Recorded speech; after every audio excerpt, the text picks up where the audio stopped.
Earth's mysterious places, a dream journey through time and space. Now, find a position that is most comfortable for you and gently close your eyes.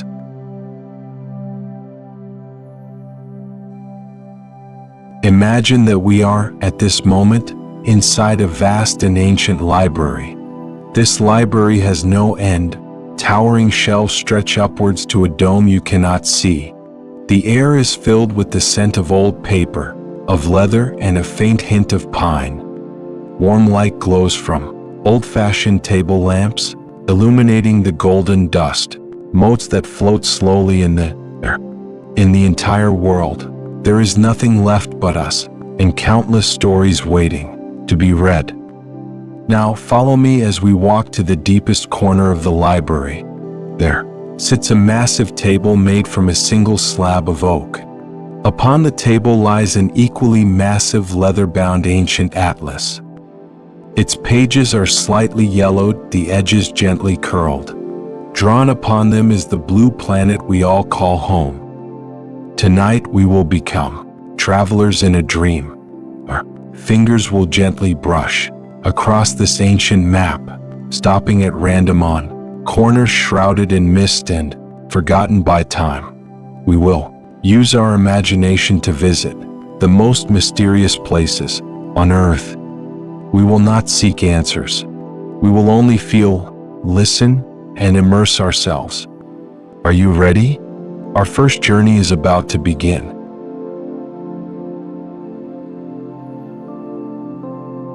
First stop, the Antarctic subglacial lakes, the ancient hearts slumbering at the end of the world.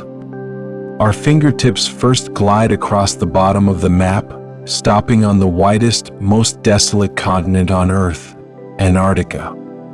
Imagine our consciousness, now a weightless, gentle beam of light. We are suspended high above this white world. Looking down, we see an endless ice sheet, like the vast snow-white robe of a deity, covering 99% of the continent. The sunlight here is soft, reflecting off the flat ice plains in a brilliant yet gentle, diamond-like sparkle. Now let us begin a vertical journey through time. Our consciousness begins to slowly sink down into this immense ice sheet. Passing through the loose snow on the surface, we enter the realm of ice. At first, the ice is milky white, filled with countless tiny bubbles, the air from hundreds, even thousands of years ago, frozen in time. We continue to descend 1 kilometer, 2 kilometers. The surrounding light gradually shifts from bright white to a soft, pale blue, and then to a translucent sapphire. It is as if we are diving into the heart of a giant, flawless blue gem. The ice here, under the immense pressure from above, has become incredibly dense, without a single bubble. The world here becomes absolutely, utterly silent. You can hear no trace of wind, only the echo of your own heartbeat and the extremely faint, deep resonance of the ice sheet under its own colossal pressure, a sound that seems to come from the depths of the universe. We continue to descend 3 kilometers. The darkness here is not an empty black but a deep, almost solid indigo. We have now passed through hundreds of thousands of years.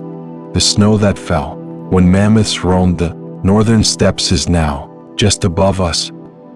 And here, in this endless darkness and pressure, a strange sensation appears. A faint, almost imperceptible warmth from the Earth's core, transmitted through the thick bedrock, rises to meet us. And the 3 kilometer thick ice sheet above our heads, by its own sheer weight, exerts a pressure so immense it is difficult to imagine. Under the dual influence of this warmth and immense pressure, a miracle occurs. At the very bottom of this continent, the ice begins to melt. Suddenly, our consciousness pierces the final wall of ice. Before us, a new world opens up. We have entered a world of liquid water, forgotten by the surface for at least 15 million years. We are suspended in the middle of a vast lake. This is Lake Vostok, a time capsule sealed at the end of the world. Its area is equivalent to that of a great city. Its deepest point exceeds 1,000 meters. But here there is not a single ray of light, not a single ripple. The water is absolutely still, absolutely pure. You might wonder, how can the water remain liquid when the temperature is -3 degrees Celsius? It is because the kilometers of ice above us exert a pressure of over 300 atmospheres, like a pair of invisible giant hands, tightly gripping these water molecules, preventing them from freezing. At the same time, the faint heat from the Earth's core below gives them the last gentle nudge they need to remain liquid. This is a surreal liquid world that can only exist under extreme pressure and in a delicate balance. In this world, isolated for millions of years, is there life? We continue to descend towards the dark floor of the lake. Our consciousness, like a searchlight, sweeps across the silent waters. And then we see them. Tiny, almost invisible points of light, floating slowly in the water. They are not plankton, but extremely ancient, resilient bacteria. They do not need sunlight. They feed on the inorganic minerals in the water. They breathe the nitrogen and oxygen dissolved under immense pressure. Their form of life is incredibly slow, a state of extreme energy conservation. Their metabolism is measured in centuries, perhaps even millennia. They are the loneliest living things on this planet. When our Homo sapiens ancestors first looked up at the stars from the plains of Africa, these tiny organisms had already been quietly thriving in this dark lake for millions of years. Their genes are vastly different from all known life on the surface world. They are a living, unread history book of life's evolution. We float here in silence, watching these tiny sparks of life. We can almost feel Jupiter's moon, Europa, or Saturn's moon, Enceladus, beneath their thick shells of ice, where a similar dark, mysterious ocean might be telling the very same story. Life in the universe, perhaps, is not always loud and bright. It can also exist like this, in extreme loneliness and darkness, in a manner so resilient and silent, it is almost beyond our imagination. Now let us retract our imagination. Our consciousness begins to slowly rise from this ancient lake. Once again we pass through the deep indigo ice, a place where time itself is compressed. Light, little by little, returns to our senses, from sapphire to pale blue to milky white. Finally, we pierce the surface. The bright sunlight makes us feel dazed for a moment. We have returned, and that sealed-off, ancient heart continues to beat its slow, eternal rhythm beneath the ice sheet at the end of the world, unknown to anyone. Second stop, the Sahara Desert, the green Eden slumbering beneath the sands. We return to the silent library. The pages of the ancient atlas turn with a sound like a soft sigh. This time, our fingertips come to rest on the vast, ochre-colored region in the north of Africa. This is the Sahara, a word that, in our language, is almost synonymous with desert. Now, imagine our consciousness becoming a warm, dry wind. We are sweeping across an endless sea of golden sand. The sun hangs high in the sky, hot but not scorching. The curves of the dunes are like the spines of slumbering dragons rolling on and on, all the way to the horizon. Light and shadow sketch out the simplest, yet most magnificent geometric lines. Other than the sound of the wind, the world is empty. This is a forbidden zone for life, a place forgotten by time. Or is it? Let us descend and allow our consciousness to gently touch this warm sand. You can feel the fine, dry texture of the grains. But beneath this dryness, can you feel a faint, extremely faint, moist echo from deep within the earth? Close your eyes and feel with your heart. This sea of sand is telling us a forgotten dream. The sand beneath our feet begins to turn transparent. It is no longer sand, but a thin layer of amber in which time itself is recorded. Through this layer, we see a completely different world. We see that on the very land where we now stand, there was once a vast freshwater lake. It was larger than any great lake we know, with reeds swaying in the wind along its shores and flocks of water birds playing on its surface. Tributaries of the Nile River, like a mother's arms, gently held it in an embrace.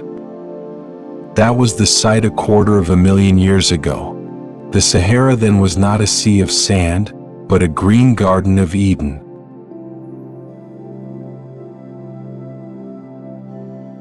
We go deeper into this slumbering dream. We see a great river flowing down from the Atlas Mountains, its tributaries like a dense spider web, nourishing the vast plains. This river is long dry now, its bed buried deep beneath the sand. But in our dream, we can hear the sound of its rushing water, feel the vibrant life it brought. We see lush grasslands and forests covering what is now barren land. Giraffes nibble on acacia leaves, elephants drink from the riverbank, and human ancestors build small settlements by the lake, drawing water with clay pots and singing around campfires. Our consciousness sinks further through deeper layers of time. We arrive in an even more ancient era. The land beneath us is no longer a lake bed, but a warm, shallow sea. We see the ancestors of whales, enormous creatures with 4 limbs that could both walk on land and swim in the ocean, gliding slowly past us. Millions of years later, their colossal bones will become the fossils of the Valley of the Whales, silent proof that this desert was once the cradle of an ocean. Deeper still, we even see the giant figures of titanosaurs, leisurely munching on ferns in a Cretaceous swamp. This desert remembers it all. It remembers being an ocean, a lake, a forest, a grassland. It remembers the rivers that have vanished, the creatures that have gone extinct, and the ancient civilizations that once thrived here. It remembers the ingenious people known as the Garamantes, who built a network of underground canals, like veins beneath the sand, to irrigate their fields and cities. Our consciousness can almost follow these dry, subterranean channels, feeling the memory of the cool, life-giving water that once flowed here. It even remembers a meteorite or a comet from outer space, which struck this land 29 million years ago, using a heat of 1600 degrees Celsius to melt the sand into a strange, gem-like green substance known as Libyan desert glass. The pharaohs of ancient Egypt once set these tears of the stars into the ornaments upon their chests. The mystery of the Sahara is not that it is empty, but that it is too full. It has quietly, gently, buried millions of years of splendor and change beneath these seemingly silent yellow sands. The axis of the earth wobbles slowly in a cycle of 23,000 years. Each wobble changes the path of the monsoons, deciding whether the Sahara will become a humid green oasis or return to an arid desert. This is a grand and ancient breath. Each inhale brings forth a world of green. Each exhale brings a world of yellow sand. And we, at this moment, are living in one of its long, quiet exhalations. Now, let us slowly float up from the depths of this sea of sand's memory. We pass once more through the warm, shallow sea, through the vibrant grassland, through the vast, misty ancient lake. Finally, we return to the quiet dunes bathed in moonlight. The wind is still blowing gently. The Sahara, resting its head on its own multi-million-year-old memories, is sleeping peacefully. And we, too, are carried by its ancient, sung time-worn, dream into a deeper slumber.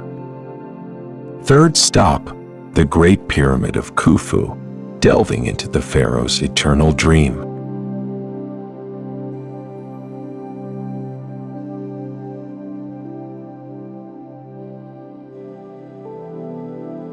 We have returned from the vast Sahara, a place that remembers its green past. Our consciousness is back in the quiet library. The sound of the atlas page turning is like a soft sigh. This time, our fingertips move from the vast yellow expanse of Africa, slowly, to the green ribbon of the Nile River in the northeast corner. There lies a small triangular mark. It represents one of the oldest and most magnificent wonders of the world. Now, imagine our consciousness becoming a gentle breeze at dusk, arriving at the Giza Plateau in Egypt. The intense heat of the day is dissipating. The sky is a warm blend of orange and purple. The distant Nile River, like a golden ribbon, glitters in the fading light. And before us stands the immense, silent geometric form, the Great Pyramid of Khufu. It is simply too massive. When you stand at its base and look up, you might even feel a slight sense of vertigo. The four slopes, built from 2.3 million blocks of stone, each weighing an average of 50 tons, rise at a perfect, incredibly precise angle to pierce the sky. For nearly 4,000 years, it was the tallest structure on this planet. It has witnessed the rise and fall of countless dynasties and heard the prayers and sighs of countless generations. We reach out a hand and touch the enormous stones on its surface. The surface is not smooth. It is rough with the texture of millennia of wind and sand erosion. In the twilight, the gaps between the stones seem exceptionally deep, as if hiding unspeakable secrets.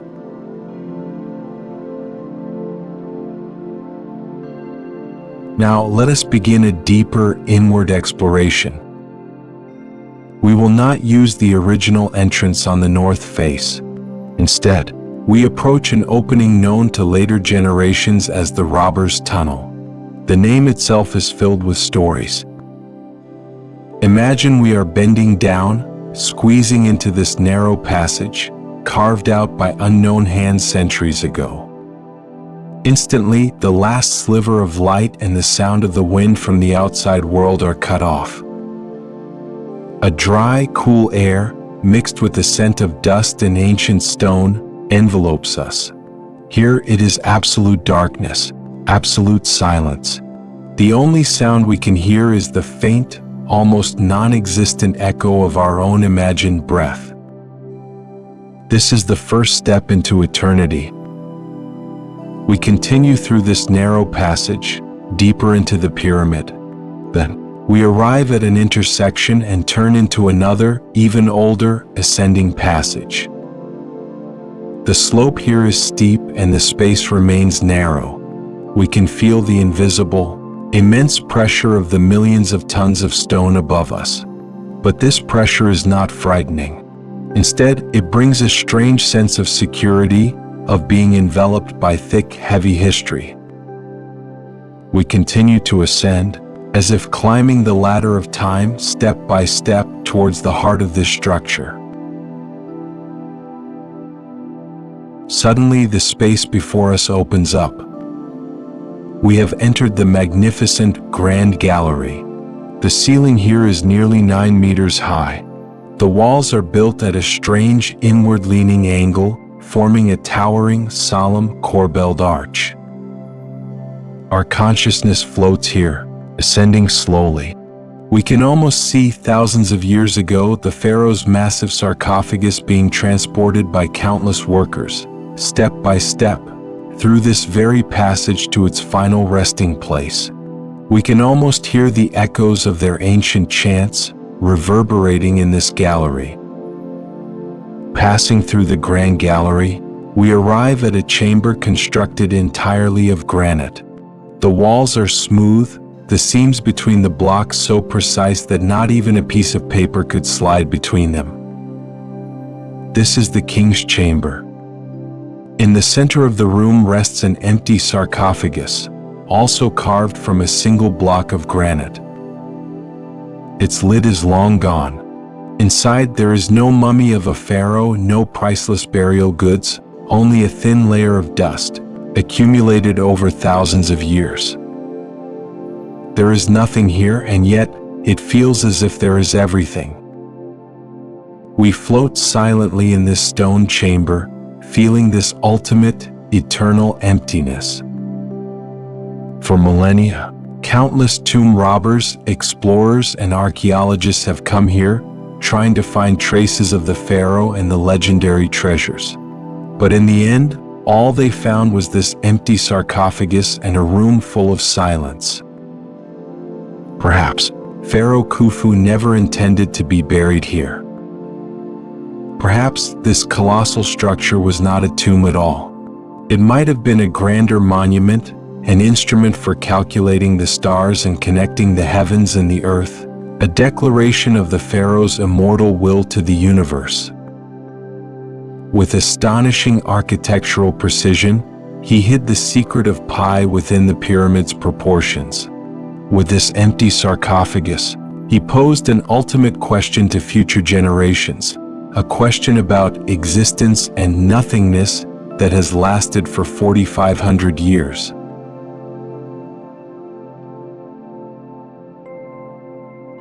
Our consciousness now passes through the thick granite walls. We see the massive, unknown voids that physicists have detected using cosmic ray particles. One or several secret rooms that no one has ever entered. Perhaps the pharaoh's true sarcophagus rests there.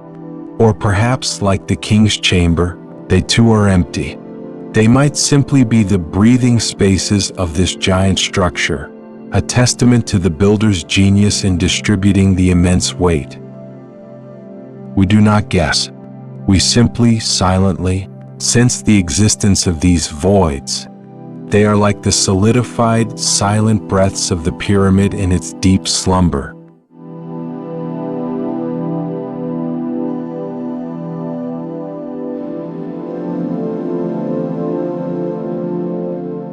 All right, it is time to leave.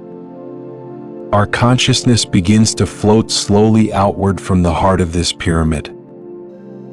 We pass once more through the magnificent grand gallery, through the narrow ascending passage, through the dark robber's tunnel. Finally, we return to the outside of the pyramid. The night is now deep. The desert night air is exceptionally cool. In the sky, the constellation Orion hangs high above the pyramid's apex, like an eternal guardian. We turn back for one last look at the massive silhouette, which appears even more mysterious and majestic under the starlight. It said nothing, yet it feels as though we have understood all its languages. It is a language of time, of eternity, and of a dream of peaceful sleep, built by humankind with the hardest of stones. Fourth stop, the Bermuda Triangle, the Sea of Gentle Anomaly.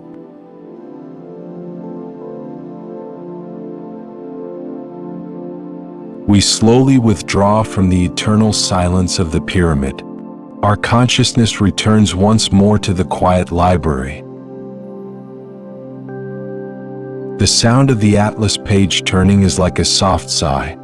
This time, our fingertips stop on a vast, warm, blue expanse of ocean, surrounded by the Florida Peninsula, the Bermuda Islands, and Puerto Rico.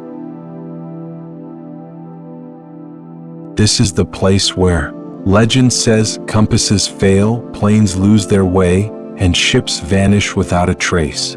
But tonight, we will not seek out those unsettling stories. We will simply become a warm trade wind to feel what makes this ocean so different. Imagine, we are now gliding silently just above the surface of the water.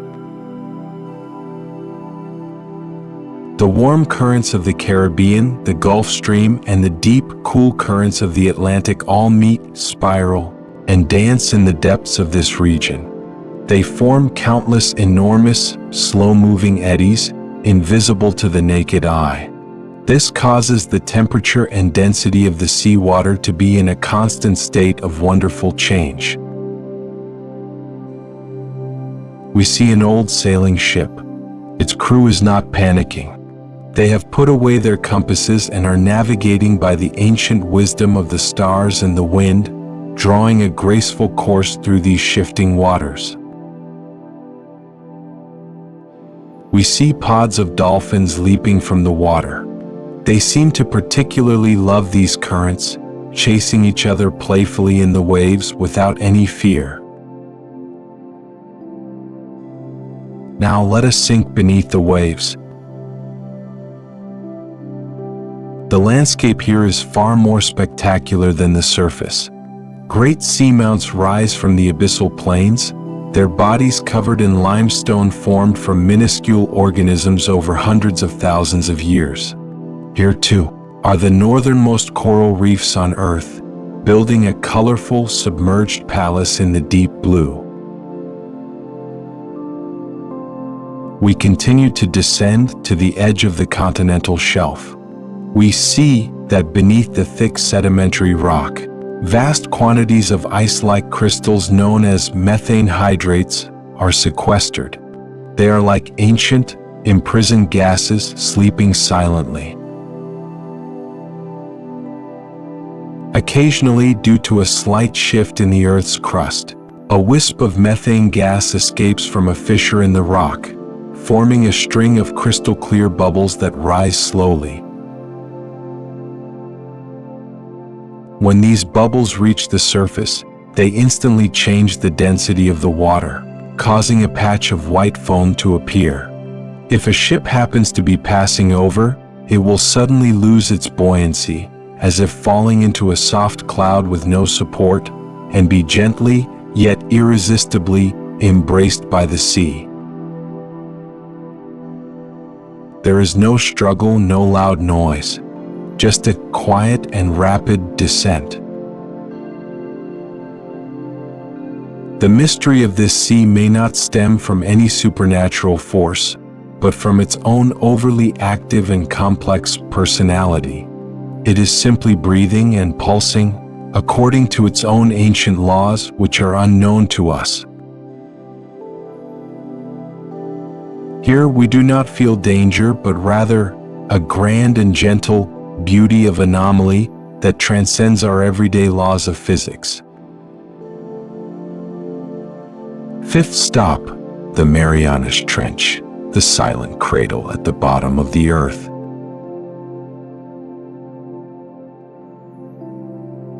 Our journey will now take us to a place deeper and quieter still. Please allow your consciousness to shrink into a tiny point of soft, glowing light. Imagine we are now encased in a strong, warm sphere, beginning an endless journey downwards. Our destination is the very bottom of the Earth's oceans, the Challenger Deep in the Marianas Trench. We begin to descend. The sunlight from the surface is quickly left behind. We first enter the twilight zone. Here, the last rays of light are filtered by the water into a dreamlike blue. Great sperm whales, like silent monarchs, glide slowly past us. We continue to descend, a depth of 1,000 meters. This is the beginning of the midnight zone. The sunlight is completely gone. The world plunges into pure, eternal darkness. But darkness does not mean the absence of life. We see strange creatures like flowing constellations, drifting past our view. They are siphonophores and luminous, fantastical fish. They use their own light, created by chemical reactions, to attract prey, or perhaps find companions in this dark universe. We continue to descend.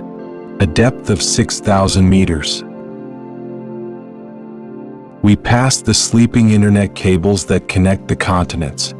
All the noise, information, and emotion of human civilization flows silently as light within these tubes. And we are heading to a place deeper and quieter still.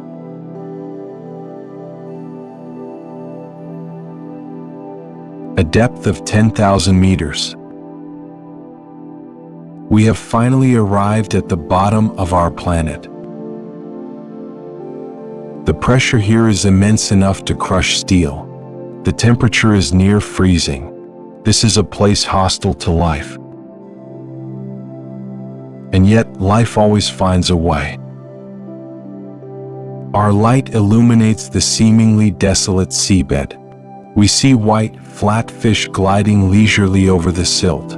We see giant, single-celled amoebas, like soft jewels, slowly moving. Their existence is, in itself, a miracle. They are the deepest poem the earth has written to the universe, a poem of resilience and adaptation. Here we do not feel pressure. We only feel a sense of being gently, tightly held by the entire planet, an ultimate feeling of being enveloped, of safety. This is the deepest womb of the earth, the final destination of all noise. Here, even time itself seems to flow incredibly slowly.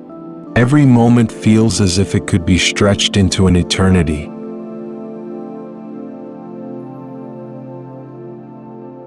Sixth stop, Greenland, the lost forest beneath the ice. Our consciousness slowly floats up from the deepest part of the earth. We return once more to the library and turn the page.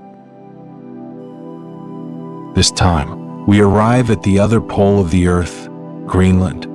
This island, named the Green Land, is paradoxically covered by an ice sheet 3 kilometers thick. But was it always this way? Imagine, we now become a probe of time, like an invisible warm ice drill, beginning to bore down into the depths of the Greenland ice sheet. We pass through layer after layer of ice, compressed from the snowfall of different eras. Each layer holds a sample of its time's climate, volcanic ash, even its air. This is a vertical chronicle of the Earth written in ice. We go deeper and deeper until we reach the very bottom of the ice sheet. Our probe touches not the hard rock we expected, but something soft with a texture of latent life. We have pierced the ice and entered a time capsule that has been sealed for nearly 1,000,000 years. This is an ancient northern forest, long dead, yet perfectly preserved by the cold. We see the branches and leaves of unknown, long-extinct trees, still maintaining their final forms. Their veins are clearly visible as if they had just fallen yesterday. We see the fossils of mosses and ferns lying silently in the frozen soil. They look like exquisite, green works of art. There is no life here, but there are traces of life everywhere. In that distant, warm interglacial period, this was a vibrant green world. Butterflies fluttered among the flowers, and birds sang in the woods. And everything we see now is the last photograph of that lost world. Then the climate changed. The Ice Age arrived. The great ice sheet, like a slowly moving snow-white blanket, gently yet unstoppably, covered this land, perfectly sealing away all its vitality and memory. Here we feel a great loneliness and sorrow that spans 1,000,000 years, and we also feel the deepest reverence for the life that once was.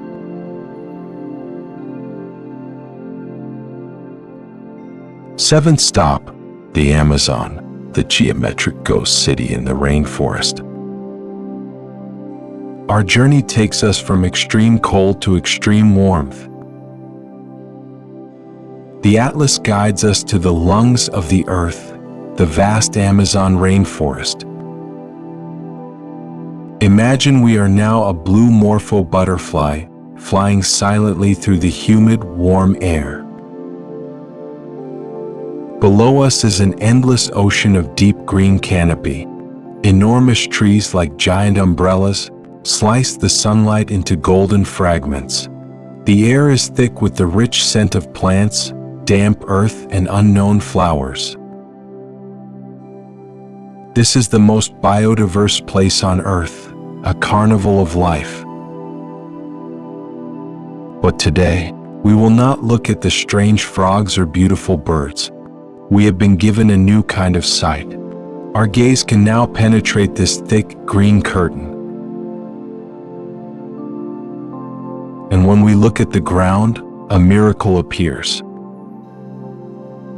Beneath the tangled roots and thick layer of fallen leaves, we see geometric shapes.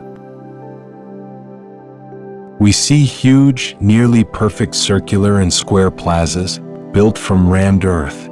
We see straight roads connecting the various plazas. We see a crisscrossing network of canals and the foundations of pyramids, long collapsed and covered in vines. Here, there once existed a vast and prosperous network of cities. An Amazonian civilization from the pre-Columbian era, one that we have never read about in any history book. The Kasarabe culture, as archaeologists call it. These people, on plains that were flooded every year, built a highly developed society that lived in harmony with the rainforest by constructing mounds, causeways, and canals. Their cities left no great stone buildings because they used the most abundant resources of the rainforest, earth and wood. And when they mysteriously abandoned these cities 600 years ago, the rainforest gently, slowly took them back into its embrace. We fly over the remains of this civilization, and we can almost see the phantoms of 1,000 years ago. People paddling canoes in the canals, holding ceremonies in the plazas, smoke rising gently from the thatched roofs. This is a different kind of eternity from that of the pyramids. It does not fight against time with stone, but chooses to merge with nature, eventually becoming a part of the forest itself, a green, breathing secret.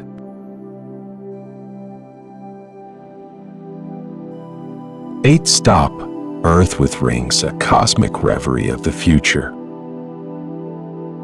Dear traveler, our journey is nearing its final stop. This time we will not visit any corner of the earth. We will travel to a most magnificent future, one that exists only in our imagination. Imagine that we have completed all our travels and returned to the comfort of our own home. We push open the window and look up at the night sky. But the night sky tonight is unlike any night we remember.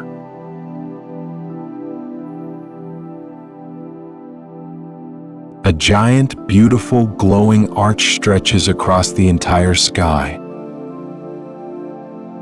It is like a silvery ribbon, thin as a cicada's wing, woven from billions of diamonds and ice crystals, hanging silently, gracefully among the constellations. The Earth now has rings just like Saturn. Perhaps it was a comet, captured and torn apart by Earth's gravity, that ultimately created this cosmic spectacle. At the equator, it would be a straight blade of light dividing the night sky in two. But here, in the mid-latitudes where we are, it is this magnificent dreamlike arch, rising from one end of the horizon, crossing the zenith, and setting at the other. The moon, on its slow journey, will pass silently through this ring, The moonlight and the ring shine will reflect upon each other. From now on, the nights on Earth will never be truly dark again. The ring, like hundreds of moons, will reflect the sun's light, bathing the land in a soft, mysterious, silvery glow. The daytime view is just as wondrous. On a clear day, it would hang in the sky like a faint, white rainbow. At sunrise and sunset, the sun's rays would pass through the dust of the ring, refracting and scattering into the most brilliant oranges and reds, turning every dawn and dusk into a silent, magnificent symphony.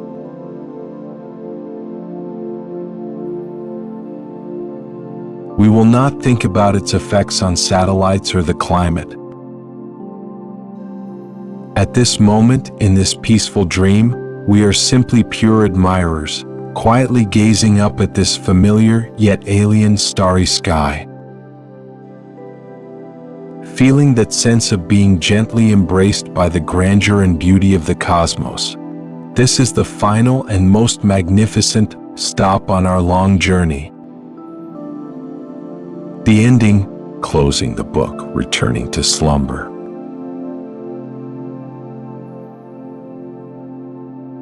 Now, dear traveler, our journey has come to its end. Our consciousness, slowly from beneath that future starry sky with its rings, returns to the warm and quiet, vast library. The ancient atlas before us, under our gaze, slowly closes its heavy leather cover. The sounds of wind, the waves, the starlight, and the silence of those mysterious places are all sealed back within its pages, waiting for the next dream to begin. You feel a sense of weariness, a very comfortable, relaxing tiredness. Your body becomes softer and heavier, as if melting into the comfortable bed beneath you. The lamps in the library, one by one, are growing dim. The dust motes have stopped their dance and are gently settling. The entire world has fallen silent. Now it is time to close the book of our imagination and enter your own sweet and deep slumber. Good night, dear dream traveler.